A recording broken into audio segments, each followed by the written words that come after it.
ఒక్క ఛాన్స్ వెండి తెరపై వెలిగిపోవాలనుకునే యువతలే ఆ దుర్మార్గుల టార్గెట్. అలా మోసానికి గురైన యువతి న్యాయం కోసం తిరుపతి పోలీసులను ఆశ్రయించింది. కాస్తో కూస్తో చదువుకుని అందంగా ఉన్న అమ్మాయిలు కనిపిస్తే చాలు సినిమా ఛాన్స్ ఇప్పిస్తామంటూ కొందరు రంగంలోకి దిగుతారు. స్నేహం పేరుతో పరిచయం పెంచుకుని వారి కుటుంబ ఆర్థిక సమస్యలను అనుకూలంగా మలుచుకుని మోసానికి తెరతీస్తున్నారు. తిరుపతి కేంద్రంగా పలువురు అమాయకులైన యువతులను ఇలా మభ్యపెట్టి హైదరాబాద్, బెంగళూరుకు తరలిస్తున్నారు.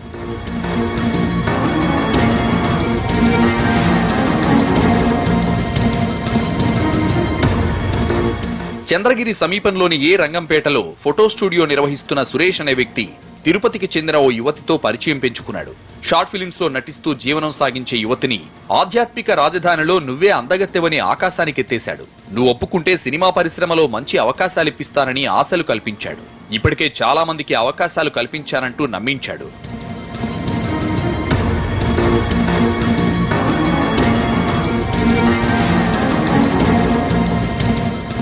ఆ యువతికి ముందుగా ఆడిషన్ కోసం ఫోటోషూట్ నిర్వహించి ఆపై సినిమాలో అవకాశం కల్పిస్తానని 20,000 రూపాయలు వసూలు చేశాడు. ఆ తర్వాత ఎలాంటి అవకాశాలు ఇప్పించలేదు. దీంతో ఆమె తాను మోసపోయానని గుర్తించింది. సినిమా అవకాశాలొద్దు, ఇంటికి వెళ్లిపోతాను, డబ్బులు వెనక్కిచ్చేయండి అని నిలదీయడంతో బెదిరింపులకు దిగాడు.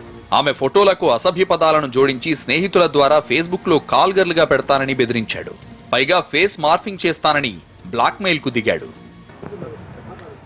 నా పేరు ప్రియా, నేను తిరుపతిలో ఉంటాను. రంగంపేటలో స్టూడియోలో ఉండే అతను కళ్యాణ్ డిజిటల్ స్టూడియో, వాడి పేరు సురేష్. అతను అమ్మాయిల్ని ట్రాప్ చేసి కాస్టింగ్ కోచ్ ద్వారా సినిమాలో పంపిస్తాను, ఇలా పంపిస్తాను, అలా పంపిస్తానని చెప్పి వాళ్ళ ద్వారా వచ్చే డబ్బుని మనీ ద్వారా తీసుకుంటూ మళ్ళీ వాళ్ళకు ఫోటోలు వల్గర్గా తీస్తున్నాడు. తీసి ఇలా పెడతాను, ఫేస్బుక్లో పెట్టి ఆడ పెడతాను, ఇక్కడ పెడతానని బెదిరిస్తూ ఉన్నాడు. నాకాడ మనీ కూడా తీసుకోవడం జరిగింది. ఆ మనీ అడిగినప్పటి నుంచి నా గురించి బ్యాడ్గా ప్రచారం చేస్తూ నన్ను ఫేస్బుక్లో పెడతాను, నాకు తీసిన ఫొటోస్ అవన్నీ అనేసి నన్ను బెదిరిస్తూ హరాస్మెంట్ చేస్తా అన్నాడు. నేను షీ టీంలో కూడా కంప్లైంట్ ఇవ్వడం జరిగింది సురేష్ అనే వాడి పేరు మీద. వాడితో పాటు దిలీప్ అనేవాడు కూడా నాకు ఫోన్లు చేసి నన్ను బెదిరిస్తా అన్నారు. నువ్వు ఎలా బతుకుగలుగుతావు, ఆడపిల్లవి, నువ్వేం చేయగలుగుతావు, 10 మందిలో వెళ్ళి నేను చూస్తాను, నీ ఫొటోస్ అన్నీ నా దగ్గర ఉన్నాయి, నిన్ను తీసిన ఫొటోస్ అంతా నేను మాడిఫై చేసి ఫేస్బుక్లో వాట్సాప్లో పెడతాను అని చెప్పి నన్ను బెదిరిస్తా ఉన్నారు కాల్ చేసి. వాళ్ళు సినిమా ఛాన్స్లు ఏం ఇవ్వరు సార్, వాళ్ళు ఏ పని కూడా చేయడం లేదు. అమ్మాయిల ద్వారా వచ్చే మనీని వాళ్ళు తీసుకొని అనుభవిస్తున్నారు, ఆ డబ్బులు తింటున్నారు. ఇప్పుడు వాళ్ళ దగ్గర అమ్మాయిలు 10 మందిని వేసుకొని తిరగడము, మేము ఆ ఛాన్స్ ఇస్తాం, ఈ ఛాన్స్ ఇస్తామని చెప్పి వాళ్ళని వెనకాల వేసుకొని తిప్పడము, వాళ్ళది అమ్మాయిల దగ్గర వచ్చే 10 రూపాయలు 20 రూపాయలు కూడా వాళ్ళు తీసుకుంటున్నారు. అది ఇవ్వము, డబ్బులు ఇవ్వము, ఏమి ఇవ్వము అని తిరుక్కున్నప్పుడు వాళ్ళని ఇలా బెదిరిస్తా ఉన్నారు, ఫొటోస్ అక్కడ పెడతాము, ఇక్కడ పెడతాము అనేసి. వీళ్ళిద్దరు కలుసుకొని అమ్మాయిల్ని ట్రాప్ చేసి ఎలా సపోర్ట్ లేని, బ్యాక్ బోన్ లేని అమ్మాయిల్ని సపోర్ట్ చేసుకొని మెయిన్గా వాళ్ళనే ఎంచుకుంటా అంటారు.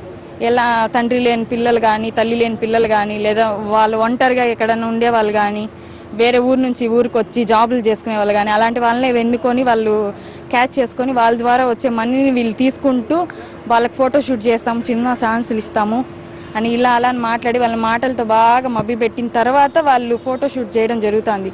ఫోటోషూట్ చేసిన తర్వాత ఆ ఫోటోలు వీళ్ళ దగ్గర పెట్టుకొని మాకు ఎంత మనీ ఇవ్వాలి, అంత మనీ ఇవ్వాలని చెప్పి బ్లాక్మెయిల్ చేస్తూ ఉంటారు. తనకు న్యాయం జరిగే వరకు పోరాటం చేస్తానని బాధితురాలు చెబుతోంది.